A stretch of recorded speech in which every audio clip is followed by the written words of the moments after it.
So, hello and welcome back yet again as we dive back into Pride and Prejudice by Miss Jane Austen and see what is going on in Lizzie's world. Speaking of going on in worlds, I hope you guys are having a good time out in the real world, or as good of a time as we can have out in the real world. Um, we've had a lot of rain. It has been drizzly and dreary, and I haven't had to shovel it. I mean, that's kind of a good thing, I guess.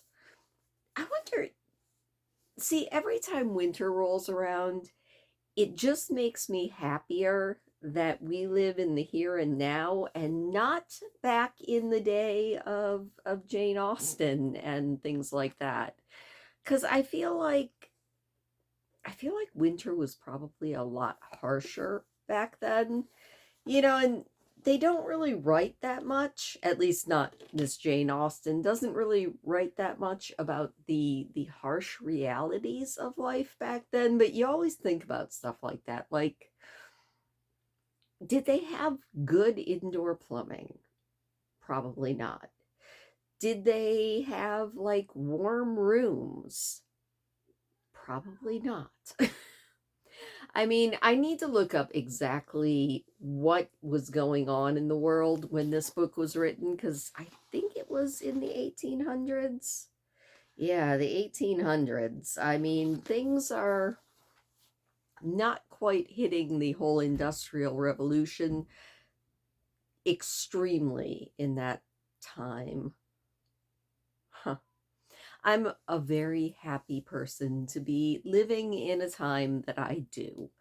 And I know that probably everybody throughout the ages is like, I'm so glad I live now and not way in the way back when. Because, I'm sure Jane Austen was looking at the fact that, she was really happy that she was living in the 1800s and not the 1500s. But time marches on. Anyway, enough of me rambling and just sort of going down weird side paths while I clean my glasses so that I can actually see the words on the page, which I feel like is a crucial thing. And yeah, we are starting up with volume 3 now of this 4-volume novel. And when we left off, Miss Elizabeth is taking or going to be taking a tour of Mr. Darcy's home after making sure that he wasn't going to be there, of course. But that's one of the things that got me thinking about that too. Like, is that a thing that happened back then? And I don't know, maybe it still happens. Can you just be like, yes, you can come and tour my home, all of you people who want to see how the better half lives? I mean, did they like charge admission and stuff? It's weird. Anyway, so from me in the future, let's go back in time and see what is going on in chapter 1 of volume 3 of Pride and Prejudice by Jane Austen.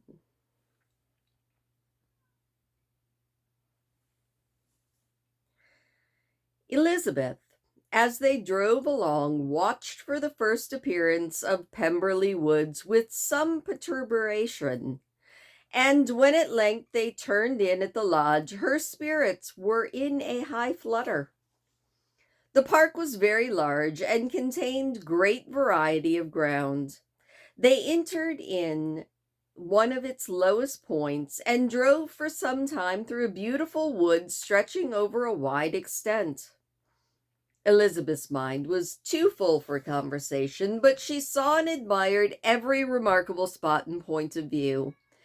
They gradually ascended for half a mile and then found themselves at the top of a considerable eminence where the wood ceased and the eye was instantly caught by Pemberley House, situated on the opposite side of a valley into which the road with some abruptness wound.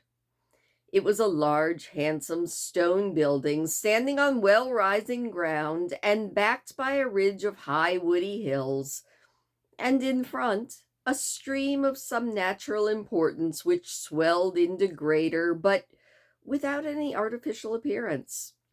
Its banks were neither formal nor falsely adorned. Elizabeth was delighted. She had never seen such a place for which nature had done more, or where natural beauty had been so little counteracted by awkward taste. They were all of them warm in their admiration, and at that moment she felt that to be mistress of Pemberley might be something. They descended the hill, crossed the bridge, and drove to the door, and while examining the nearer aspect of the house, all her apprehensions of meeting its owner returned. She dreaded that the chambermaid might have been mistaken. On applying to see the place, they were admitted into the hall, and Elizabeth, as they waited for the housekeeper, had leisure to wonder at her being where she was. The housekeeper came, a respectable-looking elderly woman, much less fine and more civil than she had any notion of finding her. They followed her into the dining parlor. It was a large, well-proportioned room, handsomely fitted up. Elizabeth, after slightly surveying it, went to a window to enjoy its prospect. The hill, crowned with wood from which they had descended, receiving increased abruptness from the distance, there was a beautiful object. Every disposition of the ground was good, and she looked on the whole scene, the river, the trees scattered on its banks, and the winding of the valley as far as she could trace it, with delight. As they passed into other rooms, these objects were taking different positions, but from every window there were beauties to be seen. The rooms were lofty and handsome, and their furniture suitable to the fortune of the proprietor, but Elizabeth saw, with an admiration of his taste, that it was neither gaudy nor uselessly fine, with less of splendor and more of real elegance than the furniture of Rosings. And of this place, thought she, I might have been mistress. With these rooms I might now have been familiarly acquainted. Instead of viewing them as a stranger, I might have rejoiced in them and as my own, and welcomed to them as visitors to, like my uncle and aunt. But no, she thought to herself, that could never be. My uncle and aunt would have been lost to me. I should not have been allowed to invite them. This was a lucky recollection. It saved her from something like regret. She longed to inquire of the housekeeper whether her master was really absent, but had not the courage for it. At length, however, the question was asked by her uncle, and she turned away with alarm, while Mrs. Reynolds replied that he was, adding, "But we expect him tomorrow with a large party of friends." How rejoiced was Elizabeth that their own journey had not by any circumstance been delayed even a day. Her aunt now called her to look at the picture. She approached and saw the likeness of Mr. Wickham suspended amongst several other miniatures over the mantelpiece. Her aunt asked her smilingly how she liked it. The housekeeper came forward and told them it was the picture of a young gentleman, the son of her late master's steward, who had been brought up by him at his own expense. "He's now gone into the army," she added, "but I'm afraid he's turned out very wild." Mrs. Gardiner looked at her niece with a smile, but Elizabeth could not return it. "And that," said Mrs. Reynolds, pointing to another of the miniatures, "is my master, and very like him. It was drawn at the same time as the other, about 8 years ago." "I've heard that your master is a fine person," said Mrs. Gardiner, looking at the picture. "It is a handsome face, but Lizzie, you can tell us whether it's like him or not." Mrs. Reynolds' respect for Elizabeth seemed to increase on this intimation of her knowing the master. Does that young lady know Mr. Darcy? Elizabeth colored and said, "A little." "And do you not think him a very handsome gentleman, ma'am?" "Yes, very handsome." "I'm sure I know none so handsome, but in the gallery upstairs you will see a larger, finer picture of him than this. This room was my late master's favorite room, and these miniatures are just as they used to be then. He was very fond of them." This accounted to Elizabeth for Mr. Wickham's being among them. Mrs. Reynolds then directed their attention to one of Miss Darcy, drawn when she was only 8 years old. "And is Miss Darcy as handsome as her brother?" said Mrs. Gardiner. "Oh, yes, the handsomest young lady that was ever seen, and so accomplished. She plays and sings all the day long. In the next room is a new instrument just come down for her, a present from my master. She comes home tomorrow with him." Mr. Gardiner, whose manners were easy and pleasant, encouraged her communicativeness by his questions and and remarks. Mrs. Reynolds, either from pride or attachment, had evidently great pleasure in talking of her master and his sister. "Is your master much at Pemberley in the course of the year?" "Not so much as I could wish, sir, but I dare say he may spend half his time here, and Miss Darcy is always down for the summer months." "Except," thought Elizabeth, "when she goes to Ramsgate." "If your master would marry, you might see more of him." "Oh, yes, sir, but I do not know when that will be. I do not know who is good enough for him." Mr. and Mrs. Gardiner smiled, and Elizabeth could not help saying, "It is very much to his credit, I am sure, that you should think so." "I say no more than the truth, and what everybody will say that knows him," said the housekeeper. Elizabeth thought this was going pretty far, and she listened with increasing astonishment as the housekeeper added, "I've never had a cross word from him in my life, and I have known him ever since he was 4 years old." This was praise, of all others most extraordinary and most opposite to her ideas. That he was not a good-tempered man had been her firmest opinion. Her keenest attention was awakened, and she longed to hear more, and was grateful to her uncle for saying, "There are very few people of whom so much can be said. You are lucky in having such a master." "Oh, yes, sir, I know I am.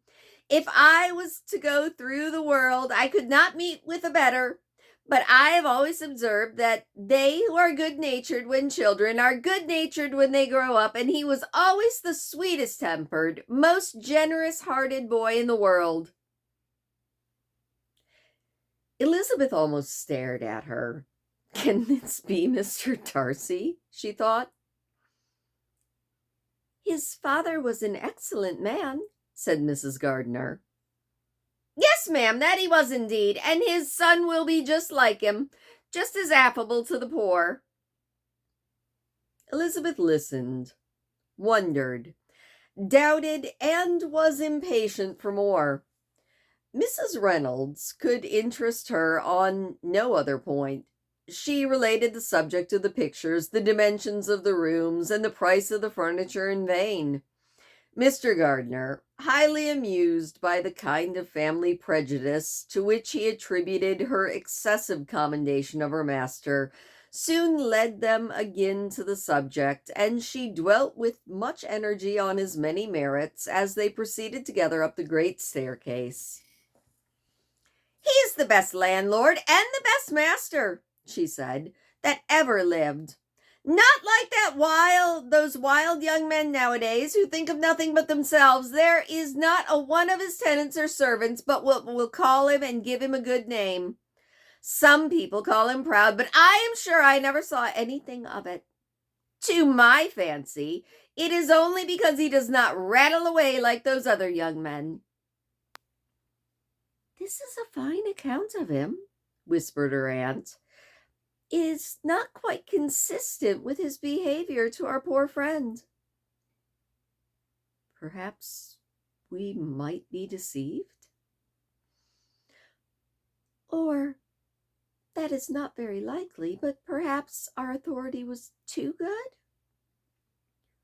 On reaching the spacious lobby above, they were shown into a very pretty sitting room, lately fitted up with great elegance and lightness, more than the apartments below, and they were informed that it was but just done to give pleasure to Miss Darcy, who had taken a liking to the room when last at Pemberley. "He is certainly a good brother," said Elizabeth as she walked towards one of the windows. Mrs. Reynolds anticipated Miss Darcy's delight when she should enter the room. "And this is always the way with him," she said. "Whenever he can give his sister any pleasure, it is sure to be done in a moment. There is nothing he would not do for her." The picture gallery and 2 or 3 of the principal bedrooms were all that remained to be shown.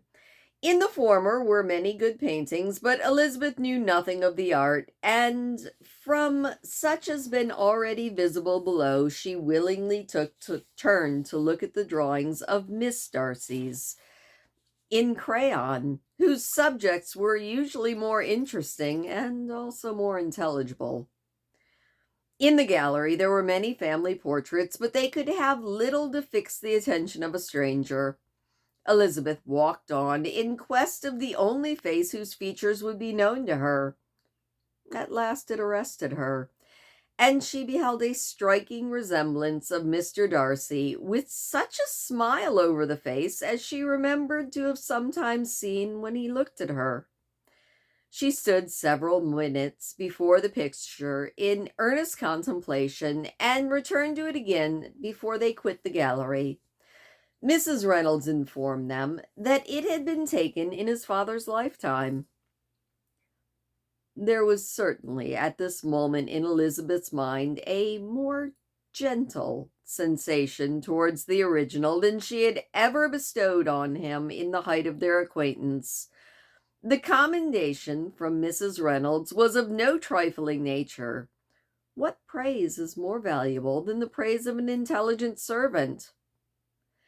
As a brother, a landlord, a master, she considered how many people's happiness were in his guardianship, how much pleasure or pain it was in his power to bestow, how much of good or evil must be done by him. Every idea that had been brought forward by the housekeeper was favorable to his character, and she stood before the canvas on which he was represented, and fixed his eyes upon her, and she thought of his regard with a deeper sentiment of gratitude than it had ever given her before. She remembered its warmth, and softened its impropriety of expression. When all of the house that was open to general inspection had been seen, they returned downstairs, and taking leave of the housekeeper, were consigned over to the gardener, who met them at the hall door. As they walked across the lawn towards the river, Elizabeth turned back to look again. Her uncle and aunt stopped also, and while the former was conjecturing as to the date of the building, the owner himself came forward from the road which led behind the stables. They were within 20 yards of each other, and so abrupt was his appearance that it was impossible to avoid his sight. Their eyes instantly met, and the cheeks of each were overspread with the deepest blush. He absolutely stared, and for a moment seemed immovable from surprise, but shortly recovering himself, advanced toward the party and spoke to Elizabeth, if not in terms of perfect composure, at least of perfect civility. She had instinctively turned away, but stopping on his approach, received his compliments with an embarrassment impossible to be overcome. Had his first appearance, or his resemblance to the picture they had just been examining, been insufficient to assure the other two that they now saw Mr. Darcy, the gardener's expression of surprise upon beholding his master must have immediately told them. They stood a little aloof while he was talking to their niece, who, astonished and confused, scarce dared lift her eyes to his face, and they knew not what answer she returned to his civil inquiries after her family. Amazed at the alteration in his manner since they had last parted, every sentence that he uttered was increasing her embarrassment, and every idea of the impropriety of her being found there recurred to her mind. The few minutes in which they continued together were some of the most uncomfortable of her life. Nor did he seem much more at ease when he spoke. His accent had none of its usual sedateness. He repeated his inquiries as to the time of her having left Longbourn and of her stay in Derbyshire so often and in so hurried a way as he plainly spoke the distraction of his thoughts. At length, every idea seemed to fail him, and after standing a few moments without saying a word, he suddenly recollected himself and took leave. The others then joined her, and expressed their admiration of his figure, but Elizabeth heard not a word, and wholly engrossed by her own feelings, followed them in silence. She was overpowered by shame and vexation. Her coming there was the most unfortunate, the most ill-judged thing in the world. How strange it must appear to him! In what a disgraceful light might it not strike so vain a man? It might seem as if she had purposely thrown herself in his way again. Why had she come? Or why did he thus come a day before he had been expected? Had they been only 10 minutes sooner, they should have been beyond the reach of his discrimination, for it was plain that he had at that moment arrived, that very moment alighted from his horse or his carriage. She blushed again and again over the perverseness of the meeting and his behavior. So strikingly altered, what could it mean? That he should even speak to her was amazing, but to speak with such civility, to inquire after her family, never in her life had she seen his manners so little dignified, never had he spoken with such gentlemanness as on this unexpected meeting. What a contrast did it offer to his last address in Rosings Parks, when he had put his letter in her hand. She knew not what to think, nor how to account for it.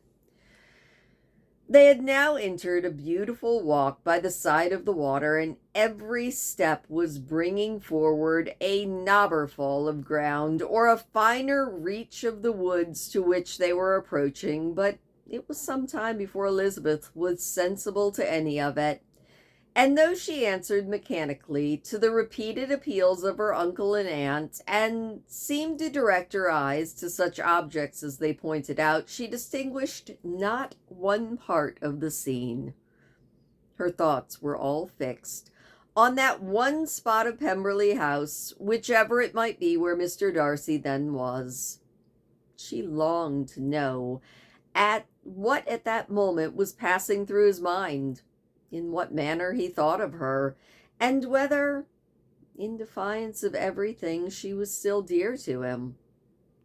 Perhaps he had been civil only because he felt himself at ease. Yet there had been that in his voice which was not like ease. Whether he had felt more of pain or pleasure in seeing her, she could not tell, but he certainly had not seen her with composure. At length, however, the remarks of her companions on her absence of mind roused her, and she felt the necessity of appearing more like herself. They entered the woods, and bidding adieu to the river for a while, ascended some of the higher grounds, whence, in spots where the opening of the trees gave the eye power to wander, There were many charming views of the valley, the opposite hills, with the long range of woods overspreading many, and occasionally a part of the stream. Mr. Gardner expressed a wish of going round the whole park, but feared it might be beyond a walk. With a triumphant smile, they were told that it was 10 miles round. It settled the matter, and they pursued the accustomed circuit, which brought them again after some time in a descent amongst hanging woods to the edge of the water in one of its narrowest parts. They crossed it by a simple bridge, in character with the general air of the scene. It was in a spot less adorned than any they had yet visited, and the valley here contracted into a glen, allowing room only for the stream and a narrow walk amidst the rough coppice wood which bordered it. Elizabeth longed to explore its windings, but when they had crossed the bridge and perceived their distance from the house, Mrs. Gardner, who was not a great walker, could go no farther, and thought only of returning to the carriage as quick as possible. Her niece was therefore obliged to submit, and they took their way towards the house on the opposite side of the river in the nearest direction, but their progress was slow, for Mr. Gardner, who was so much engaged in watching the occasional appearance of some trout in the water and talking to the man about them, advanced but little. Whilst wandering in this slow manner, they were again surprised, and Elizabeth's astonishment was quite equal to what it had been at first, by the sight of Mr. Darcy approaching them, and at no great distance. The walk, being here less sheltered than on the other side, allowed them to see him before they met. Elizabeth, however astonished, was at least more prepared for an interview than before, and resolved to appear and to speak with calmness, if he really did intend to meet them. For a few minutes, indeed, she felt that he would probably strike into some other path. This idea lasted. Well, a turning in the walk concealed him from their view. The turning past, though, he was immediately before them. With a glance, she saw that he had not lost any of his recent civility, and to imitate his politeness, she began, as they met, to admire the beauty of the place. But she had not got beyond the words delightful and charming when some unlucky recollections obtruded, and she fancied that praise of Pemberley from her might be mischievously construed. Her color changed, and she said no more. Mrs. Gardner was standing a little behind, and on her pausing, he asked her if she would do him the honor of introducing him to her friends. This was a stroke of civility for which she was quite unprepared, and she could hardly suppress a smile at his being now seeking the acquaintance of some of those very people against whom his pride had revolted in his offer to herself. What will be his surprise, thought she, when he knows who they are? He takes them now for people of fashion. The introduction, however, was immediately made, and as she named their relationship to herself, she stole a sly look at him to see how he bore it, and was not without the expectation of his decamping as fast as he could from such disgraceful companions. That he was surprised by the connection was evident. He sustained it, however, with fortitude, and so far from going away, he turned back with them and entered into conversation with Mr. Gardner.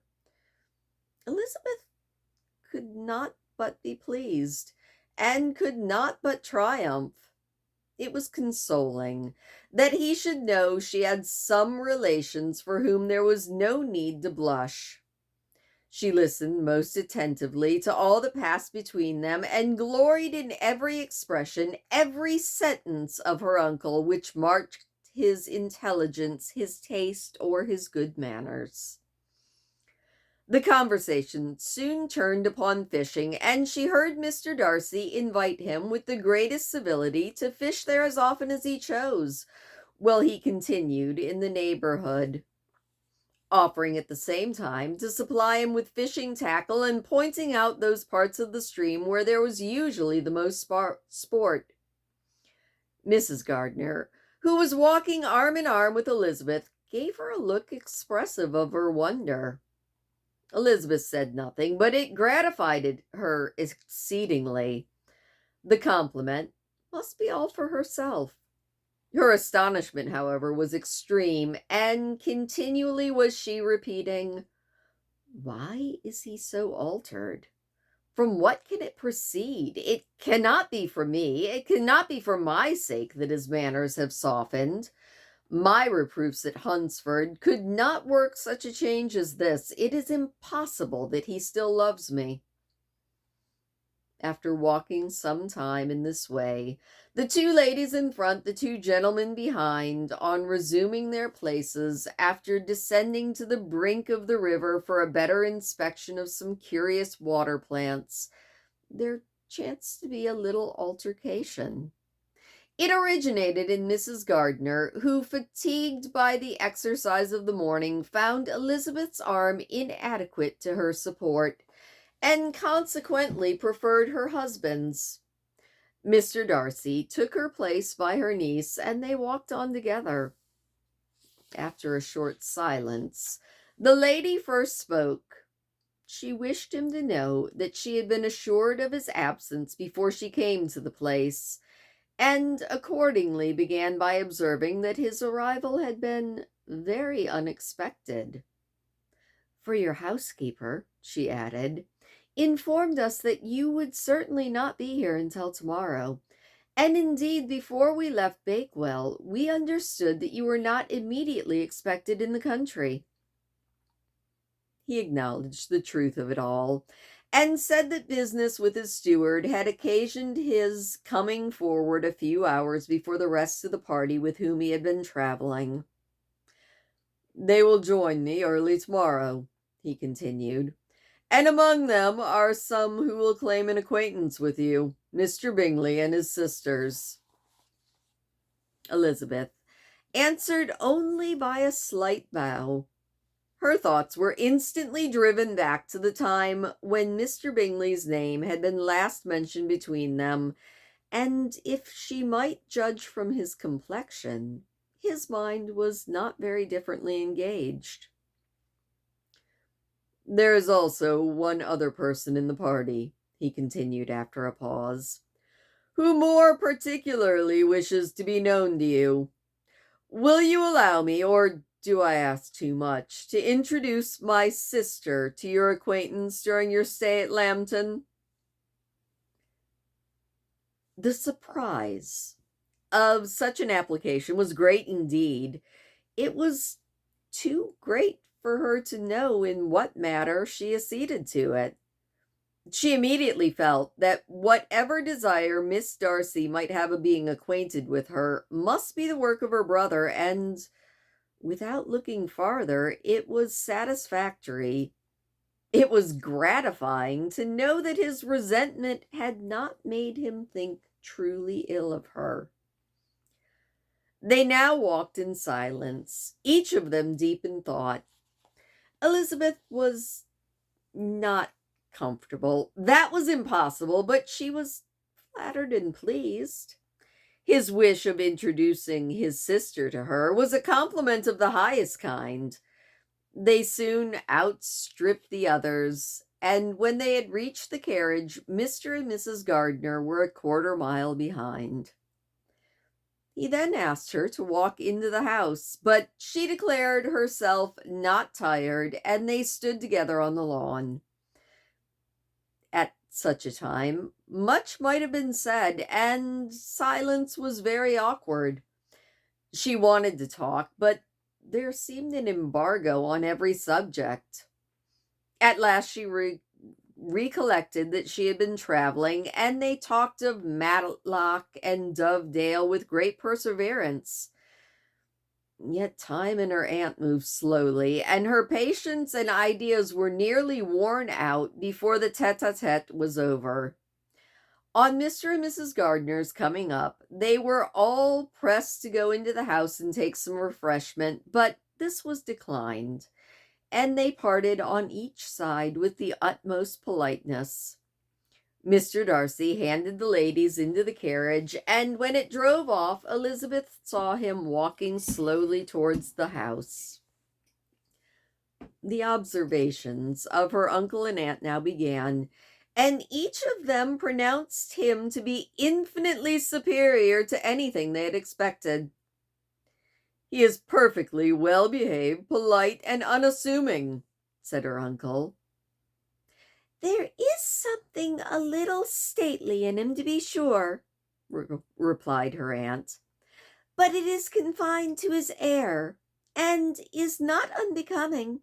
I can now say with the housekeeper that though some people may call him proud, I see nothing of it." "I am more than surprised by his behavior to us. It was more than civil, it was truly attentive, and there was no necessity for such attention. His acquaintance with Elizabeth was quite trifling." "To be sure, Lizzie," said her aunt, "he is not so handsome as Wickham, or rather he has not Wickham's countenance, for his features are perfectly good. But how came you to tell us that he was so disagreeable?" Elizabeth excused herself as well as she could, and said that she had liked him better when they had met in Kent than before, and that she had never seen him so pleasant as this morning. But But perhaps he may be a little whimsical in his civilities," said her uncle. "Your great men often are, and therefore I shall not take him at his word about fishing, as he might change his mind another day and warn me off the grounds." Elizabeth felt that they had entirely mistaken his character, but she said nothing. "From what we have seen of him," continued Mrs. Gardner, "I really should not have thought that he could have behaved in such a cruel way to anybody as he has done poor Wickham. He has not an ill-natured look. On the contrary, there is something pleasing about his mouth when he speaks, and there is something of dignity in his countenance that would not give one an unfavorable idea of his heart. But to be sure, the good lady who showed us the house did give him a most flaming character. I could hardly help laughing aloud sometimes, but he is a liberal master, I suppose, and that, in the eye of a servant, comprehends every single virtue." Elizabeth here felt herself called on to say something in vindication of his behavior to Wickham, and therefore gave them to understand, in as guarded a manner as she could, that by what she had heard from his relations in Kent, his actions were capable of a very different construction, and that his character was by no means so faulty, nor Wickham so amiable as they had been considered in Hertfordshire. In confirmation of this, she related the particulars of all the pecuniary transactions in which they had been connected, without actually naming her authority, but stating it to be such as they might be relied upon to believe. Mrs. Gardner was surprised and concerned, but as they were now approaching the scene of her former pleasures, every idea gave way to the charm of recollection, and she was too much engaged in pointing out to her husband all the interesting spots in the environ to think of anything else. Fatigued as she had been by the morning's walk, they had no sooner dined than she set off again in quest of her former acquaintance, and the evening was spent in the satisfaction of an intercourse renewed after many years of discontinuance. The occurrences of the day were too full of interest to leave Elizabeth much attention for any of these new friends, and she could do nothing but think, and think with wonder, of Mr. Darcy's civility, and above all, of his wishing her to be acquainted with his sister. And that is the end of chapter 1, and that was, I think, the longest chapter that we have had so far in this entire book. All right, so I knew they were going to run into each other. So that part did not surprise me. I mean, I didn't know because I read ahead or anything like that. I just figured for the plot, it made the most sense. But you would think he would be angry. Like the last time we saw him, he seemed very angry, probably hurt. But to be so polite, I'm surprised. And Elizabeth does seem to be looking at him with much more kindness now. So maybe I'm starting to see a trickle of why they end up together. Although I still don't know. I still don't know. Like, I would like to have this book also from his perspective, just to see. I am a spoiled modern reader who likes to like God mode it all and just know from everybody's perspective what they're thinking. Anyway, that was a pretty good chapter. Also, I kind of want to go hiking in the woods of Pemberley. That sounds lovely. Anyway, thank you as always for listening. I hope that you enjoyed that chapter, and I will see you next time. Don't forget to hit that thumbs up button on your way out because it does always make me smile, and I'll see you next time.